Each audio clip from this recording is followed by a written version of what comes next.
Like the video, subscribe to the channel and press the bell icon for latest video update.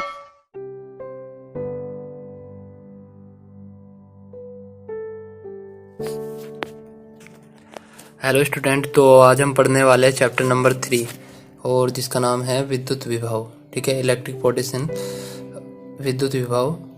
अभी इसके topic आपको दिखाई दे रहे होंगे। इसमें जो टॉपिक है वो टॉपिक नंबर 11 है। ठीक है, तो आज हम पढ़ेंगे टॉपिक नंबर 1 विद्युत विभवांतर तथा विद्युत विभव और टॉपिक नंबर 2 विद्युत क्षेत्र से विद्युत विभव। ठीक है, तो चलिए स्टार्ट करते हैं। टॉपिक नंबर 1 में विद्युत विभव और विद्युत विभवांतर है। ठीक है, तो सबसे पहले विद्युत विभव की डेफिनेशन पढ़ लेते हैं। विद्युत विभव क्या होता है? तो विद्युत विभव यानी कि इलेक्ट्रिक पोटेंशियल। विद्युत विभव एक स्थान का गुणधर्म है। इस स्थान पर किसी आवेश को लाने पर उसे ऊर्जा प्राप्त होती है। देखो, इसकी डेफिनेशन जो है वो कई तरह से दी गई है।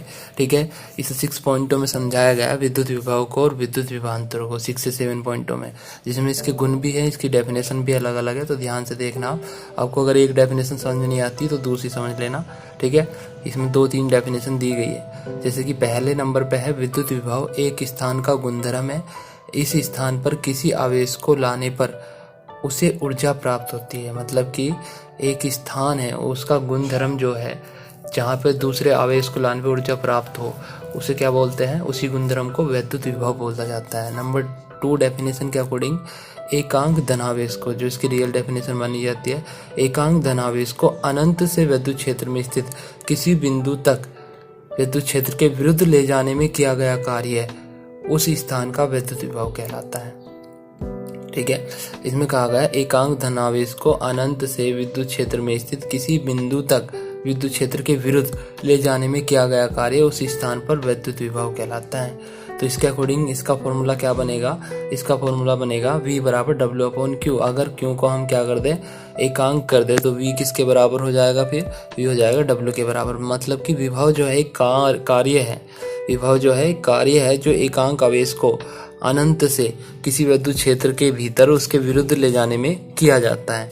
ठीक है, विभव जो है वो एक कार्य है। ठीक है, अब देखो इसका मात्रक नीचे, इसका जो मात्रक दिया गया है, मात्रक क्या हो जाएगा? कार्य का मात्रक जूल होता है और क्यों का मात्रक, आवेश का मात्रक कूलाम होता है। तो जूल पर कूलाम हो जाएगा, या इसका मात्रक वोल्ट, इसे जूल पर कूलाम को हम वोल्ट भी बोलते हैं। ठीक है, विभव का मात्रक वोल्ट भी होता है, तो यहाँ पर हो जाएगा वोल्ट। ठीक है, मात्रक की यह पद्धति एसआई पद्धति कहलाती है।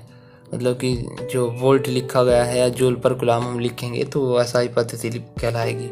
ठीक है, अब अगर इसकी विमा पूछ ली जाए तो विमा के लिए, V की विमा के लिए हम W की विमा लिखेंगे, ऊपर नीचे Q की विमा लिखेंगे। W की विमा क्या होती है? ml²T⁻² होती है, आपको पता है। ठीक है, W बराबर F×D के फॉर्मूले से। और Q की विमा होती है AT, Q बराबर IT के फॉर्मूले से, क्योंकि I की एम्पियर होती है और T की T होती है। अभी इसे सोल्व करेंगे। अगर हम m की पावर 1 रहेगी, L की कितनी 2 रहेगी, और D की पावर ऊपर जाके हो जाएगी -3, और यहाँ पर A की पावर हो जाएगी -1 ऊपर जाके। ठीक है, और इसमें विभव जो होता है वो एक अदिश राशि है। विभव क्या है? एक अदिश राशि है। ठीक है, विमा तो ये आ गई इसकी m की पावर 1, L², D की पावर -3, A की पावर -1, और विभव क्या होगी?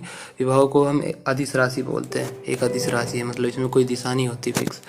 अभी क्या है? तीसरे नंबर में विभव धारा के प्रवाह की दिशा निर्धारित करता है। धारा सदैव उच्च विभव से निम्न विभव की ओर प्रभावित होती है। ठीक है, ये पॉइंट आपका 1 नंबर में पूछे जाते हैं। इस तरह के क्वेश्चन जो यहीं से मतलब 1 नंबर क्वेश्चन बन जाता है। तो इसमें आप ध्यान से पढ़ो। विभव धारा के प्रवाह की दिशा को निर्धारित करता है। धारा सदैव उच्च विभव से निम्न विभव की ओर प्रभावित होती है। विभव का धारा के प्रवाह में वही योगदान है जो कि विभव का धारा के प्रवाह में वही योगदान है जो कि गैसों के प्रवाह में दाब की महत्ता होती है। मतलब गैसों के प्रवाह में दाब का प्रभाव होता है। जल के प्रवाह में ऊंचाई की महत्ता होती है। ऊष्मा के प्रवाह में ताप की महत्ता होती है। ठीक है, अब जो मैं बताना चाह रहा हूँ जरा ध्यान से सुनना।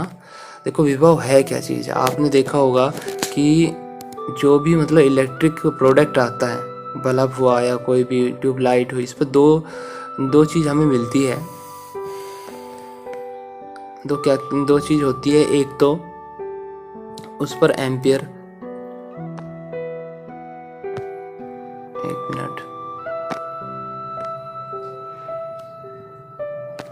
हाँ, एक तो उस पर क्या लिखा जाता है उस इलेक्ट्रिक प्रोडक्ट पे, अगर इसे एक बैटरी के द्वारा मतलब करंट दिया जाए यहाँ पे, तो इस पे एक तो वोल्ट लिखा जाता है कि 5 वोल्ट की है बैटरी, या मतलब कि क्या हिसाब है, कितने एम्पियर है, 5 वोल्ट और 3 एम्पियर, इस तरह से 2 चीज़ लिखी जाती है, ठीक है। अब यहाँ पर इस इलेक्ट्रिक प्रोडक्ट पे जो वोल्ट काम कर रहा है वो 5 वोल्ट करेगा, और एम्पियर जो धारा है वो 3 एम्पियर है। अब ये दोनों चीज़ अलग अलग है। अब ये दोनों चीज़ क्या होती है वो मैं आपको समझा देता हूँ। देखो, एम्पियर मतलब धारा है। धारा जो होती है उसे क्या बोलते हैं हम, इलेक्ट्रॉनों के प्रवाह, यानी कि आवेश के प्रवाह की दिशा को धारा कहा जाता है। जिस दिशा में आवेश अगर मतलब एक तरीके से प्रवाहित हो रहा है तो उसे हम क्या बोलते हैं कि यहाँ पर आवेश प्रवाहित हो रहा है, तो वो धारा हो रही है प्रवाहित, एक तरीके से देखा जाए तो, ठीक है। लेकिन वोल्ट जो है, वोल्ट एक तरीके का कार्य है, एक दबाव है किसी भी चीज़ पर, जो उसे मतलब प्रवाहित करने के लिए इंगित करता है, जो उसे प्रवाहित करता है। अब इसे आप इस तरह से समझ सकते हो, जैसे कि अभी बोला गया था कि मतलब जैसे कि गैसों के प्रवाह में दाब की महत्ता होती है, ठीक है, और मतलब एक साइड से दाब लगाते हैं हम तब गैस आगे की ओर प्रवाहित होती है। आप इस तरह से समझ सकते हो, एक जैसे कि आपने हैंड पंप होता है जो कि पानी मतलब एक साइड से दूसरी साइड फेंकता है, मतलब एक पंप के जरिए, एक पाइप के जरिए दूसरी साइड पहुंचाता है। मतलब एक पाइप में जो है पानी प्रवाहित हो रहा है, ठीक है, कोई भी पाइप हमने लिया उसमें जो है पानी प्रवाहित हो रहा है एक साइड से दूसरी साइड की ओर, ठीक है। उसमें जो जुड़ा हुआ है उसे पानी को प्रवाहित करने के लिए एक हमने क्या लगा दिया, उसमें हेड पंप लगा दिया है, ठीक है, एक समरसेबल टाइप का मोटर लगा दिया उसमें। तो वो क्या कर रहा है, अब आपको पता है वहाँ पर जो समरसेबल टाइप का मोटर रहेगा वो क्या करेगा, उस पानी पर दबाव देगा उसे आगे की ओर बढ़ाने के लिए। तो आप समझ पा रहे होगे जो वो दबाव है उस पर जो उसे प्रवाहित कर रहा है मतलब पानी को, तो वो दबाव ही क्या है, एक तरीके से यहाँ पर जो आवेश को प्रवाहित कर रहा है वो विभव है, ठीक है। और जो यहाँ आवेशों का प्रवाह, जो वहाँ पे पानी का प्रवाह हो रहा है, मतलब पानी एक दिशा से दूसरी दिशा जा रहा है, एक स्थान से दूसरे स्थान तक प्रवाहित हो रहा है उस दबाव के कारण, वो पानी को माना जाए एक तरीके से देखा जाए तो वो यहाँ पर आवेश है, ठीक है। हम क्या कर रहे हैं, किसी भी चालक में आवेश को प्रवाहित करने के लिए विभव की आवश्यकता पड़ती है। विभव उसे काम करता है जो कि इसे आगे की ओर प्रवाहित करता है, ठीक है, उस आवेश को ले जाने में काम करता है। तो बस वही काम यहाँ पर विभव होता है। विभव एक तरह का दाब है, एक कार्य है, और जबकि जो धारा है वो आवेश का प्रवाह है। मतलब अगर आवेश प्रवाहित हो रहा है बस उसे ही धारा बोल दी गई है, लेकिन उसे प्रवाहित होने के लिए विभव काम करता है, ठीक है। विभव क्या करता है, उसमें फोर्स लगाता है, दाब लगाता है। तो आप क्लियर तरीके से समझ गए होंगे विभव और धारा ये दो चीज़ अलग अलग होती है, ठीक है, क्या होता है ये। चलो आगे बढ़ते हैं। विभव की परिभाषा के अनुसार हम क्या कर सकते हैं, यहाँ पे V और E में संबंध स्थापित करते हैं। विभव की परिभाषा के अनुसार V बराबर किसके होता है, W/Q के होता है। V बराबर होता है W/Q। तो अभी क्या करना, हम W का मान क्या रख सकते हैं, F/dr रख सकते हैं, F/dr।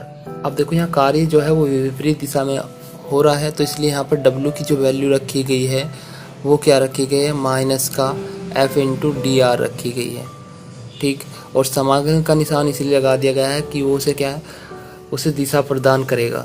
यहाँ पर समाकलन के जरिए हम दिशा बताएंगे इसकी क्या होगी। तो देखो यहाँ पर F/dr लिख दिया, फिर लिख दिया इसमें -∞ और EDR, मतलब कि अब यहाँ पर अगर हमने क्या लिखा FDR, फिर यहाँ बन जाएगा F/Q, यहाँ बन जाएगा F/Q। F/Q किसकी वैल्यू होती है, विद्युत क्षेत्र की तीव्रता, E की वैल्यू होती है, और DR ऐसा कैसे ही।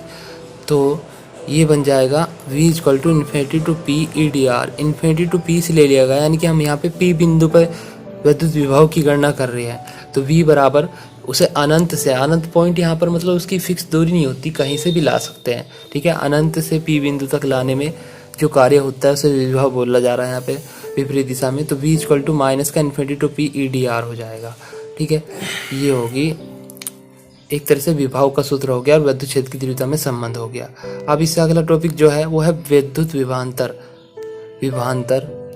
ठीक है। एक तो विद्युत विभव हो गया। अभी विभवांतर क्या होता है, देखो विभवांतर क्या होता है, एकांक धनावेश को बिंदु ए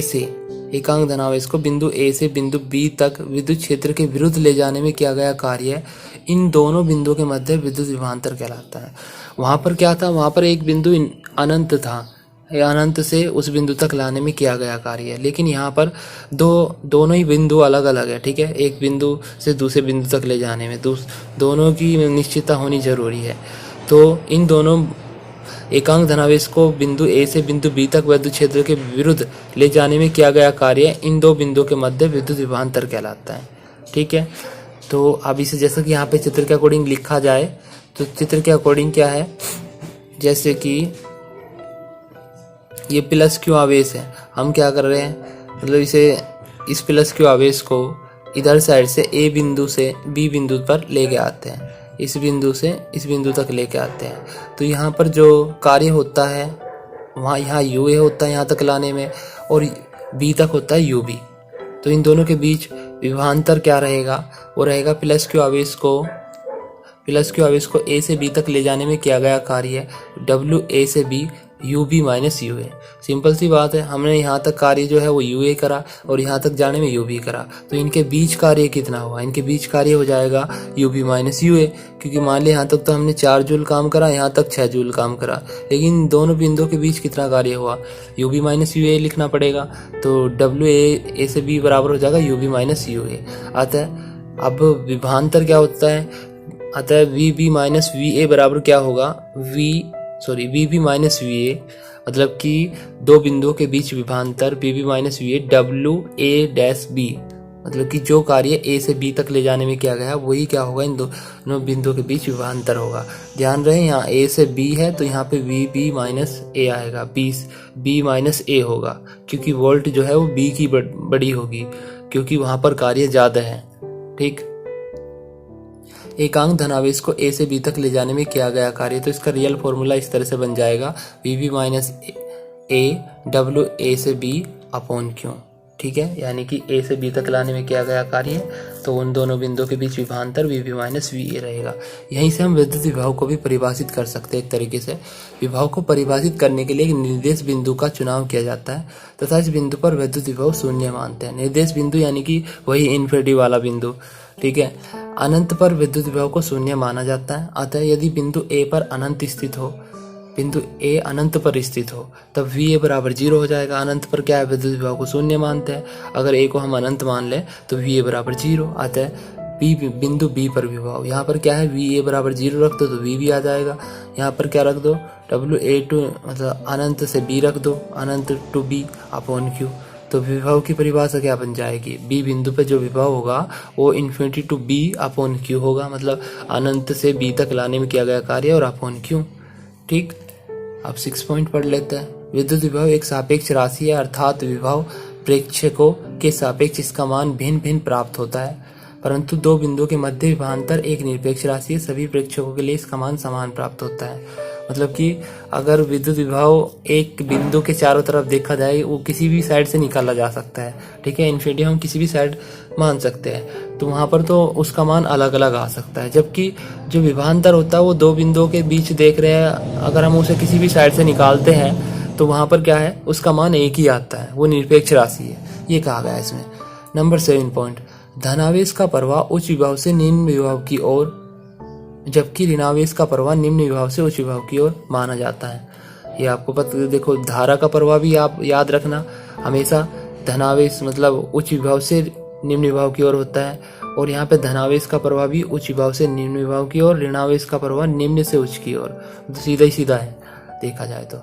चलो अब टॉपिक नंबर 2 की तरफ बढ़ते हैं। टॉपिक नंबर 2 क्या है, विद्युत क्षेत्र की तीव्रता तथा विद्युत विभव में संबंध। विद्युत क्षेत्र की तीव्रता तथा विद्युत विभव में संबंध, एक संबंध तो हम ऊपर ही पढ़ चुके हैं। वैसे विद्युत क्षेत्र क्या था, E, और विद्युत विभव V होता है, तो लेकिन यहाँ पर भी एक फॉर्मूला है, उसे पढ़ेंगे, तो ध्यान से देखो। हमने क्या किया, चित्र के अकॉर्डिंग इसमें मान लिया ये जो चित्र है, इसमें A बिंदु यहाँ पर लिया गया, B बिंदु यहाँ पर लिया गया, ठीक है। अब हम क्या करेंगे, अभी हम B से A तक लाएंगे इस बिंदु को, मतलब इस यहाँ बी बिंदु पे प्लस क्यू आवेश मान लेते हैं और इस प्लस क्यू आवेश को बी से ए तक लाएंगे, ठीक है। तो अभी अगर विद्युत क्षेत्र की दिशा देखी जाए यहाँ पर, तो वो थीटा कोण बनाते हुए है इस तरह से, वो क्या बना रही है, इस दिशा से थीटा कोण बना रही है। तो उसका कोण क्या ले लिया हमने, थीटा कोण ले लिया है। अब इसके बाद आवेश प्लस क्यू को बिंदु बी से ए तक ले जाने में किया गया कार्य, वो कितना हो जाएगा, डब्ल्यू बी ए इसलिए लिख दिया बी से ए तक, minus Q E cos theta D R. अब ये कैसे आया, minus Q E cos theta into D R. आप जानते हो कि डब्ल्यू बराबर किसके होता है, डब्ल्यू बराबर होता है एफ इंटू डी आर के। अब यहाँ कार्य जो विपरीत रहता है, इसलिए हम क्या करते हैं, बी से ए की तरफ को माइनस चिन्ह ले लेते हैं। और एफ बराबर किसके होता है, एफ बराबर होता है किसके, ई क्यू के होता है, एफ बराबर हो जाता है ई क्यू के, ठीक है। लेकिन यहाँ पर जो ई का मान लिया, क्यू का मान तो आवेश हमने प्लस क्यू ले रखा है, लेकिन ई का मान जो लिया जाएगा, ई का मान वो लिया जाएगा यहाँ पे ई कोस थीटा। ऐसा इसलिए ले रहे हम, आप चित्र में भी देख रहे होंगे, ई का मान ई कोस थीटा लिया जाएगा, क्योंकि अभी जो हम इसमें कार्य ज्ञात कर रहे हैं वो इस दिशा में ज्ञात कर रहे हैं। तो इस दिशा में लगने वाला विद्युत क्षेत्र कौन सा है, ई कोस थीटा है। अगर देखा जाए ये थीटा कोण बनाते हुए ई है, इसका हम इसे दो घटकों में विभाजित कर दें, एक तो ऊर्ध्वाधर घटक, एक क्षैतिज घटक। तो ऊर्ध्वाधर घटक तो इसका ऐसे ऊपर को काम करेगा ई साइन थीटा, और इधर को केवल इसका ई कोस थीटा ही घटक काम करेगा ई का। तो हम इस लाइन के अनुदिश ले रहे हैं सब कुछ, तो यहीं पे हम इस ई का मान क्या ले लेंगे, ई कोस थीटा ले लेंगे। तो अगर हम डब्ल्यू का फॉर्मूला लगाए, एफ डी आर, और एफ के स्थान पे ई क्यू रखें, E Q into D R, तो वहाँ पर ई का मान हमें क्या रखना पड़ेगा, ई कोस थीटा रखना पड़ेगा। तो वहाँ से आ जाएगा W B A equal to minus Q E cos theta D R. अब एकांक धनावेश को ले जाने में किया गया कार्य, तो एकांक धनावेश को ले जाने में किया गया कार्य कितना होगा। एकांक का मतलब होता है कि क्यू का मान 1 मान ले, या एक तरीके से क्यू को डिवाइड कर दें, ठीक है। तो डब्ल्यू बी अपॉन ए अपॉन क्यू, ये जो क्यू है हम इसके अपॉन में ले जाएंगे, तो यही जो टोटल काम होगा वो एकांक धनावेश को ले जाने में किया गया कार्य होगा। बस क्यू वहाँ से हट जाएगा, माइनस का E cos theta D are रह जाएगा, ठीक है। आगे बढ़ते हैं।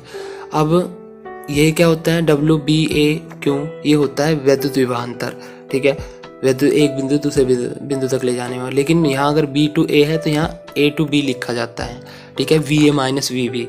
तो V A minus V B equal to हो जाएगा W B upon Q equal to minus का E cos theta D R. अभी V A minus V B को हमने डी वी लिख लिया, मतलब डी वी दो बिंदुओं के बीच का वोल्टेज अंतर, इसे डी वी भी लिख सकते हैं विभवांतर को, इक्वल टू हो गया माइनस का E cos theta D are.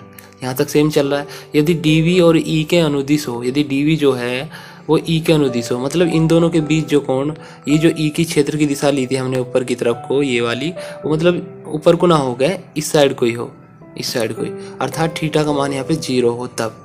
तो डी वी बराबर माइनस का ई डी आर आ जाएगा, ठीक है, और ई बराबर आ जाएगा minus D V upon D R. मतलब कि अगर मैं ई की वैल्यू निकाल लूँ तो ये डी आर जो है वो क्या होगा, वो इधर अपॉन में पहुंच जाएगा इसके, और माइनस चिन्ह भी उधर पहुंच जाएगा। तो E equal to minus D V upon D R हो जाएगा, जहां D V upon D R को विभव प्रवणता कहते हैं। अर्थात एक तरीके से देखा जाए तो विभव प्रवणता का ऋणात्मक मान विद्युत क्षेत्र की तीव्रता होती है। ये क्या होगा, ये विभवांतर, एक फॉर्मूला हम ऊपर पढ़ चुके हैं, आपने देखा हो तो उस नंबर 4 पॉइंट में वी इक्वल टू उसमें क्या था, v इक्वल टू माइनस का इन्फिनिटी टू p और ई डी आर, ये फॉर्मूला था। ये भी क्या है, e और v में संबंध का फॉर्मूला है। और ये भी e equal to minus D V upon D R, जहाँ D V upon D R विभव प्रवणता, ये भी e और डी वी इसमें संबंध है। अब देखो इसमें एक पॉइंट और आ जाता है, विभव प्रवणता। विभव प्रवणता क्या होती है वो बता देते हैं। दूरी के सापेक्ष विभव में परिवर्तन की अधिकतम दर को विभव प्रवणता कहते हैं। दूरी के सापेक्ष विभव में परिवर्तन की अधिकतम दर को ही विभव प्रवणता कहते हैं। अर्थात विभव प्रवणता equal to D V upon D R maximum, और इसे ग्रेड वी से डिनोट करते हैं, इसे ग्रेड वी से विभव प्रवणता को, ठीक है। अगर इसकी वैल्यू दूरी के सापेक्ष विभव में परिवर्तन की अधिकतम दर को विभव प्रवणता कहते हैं। स्पष्ट है कि E इक्वल टू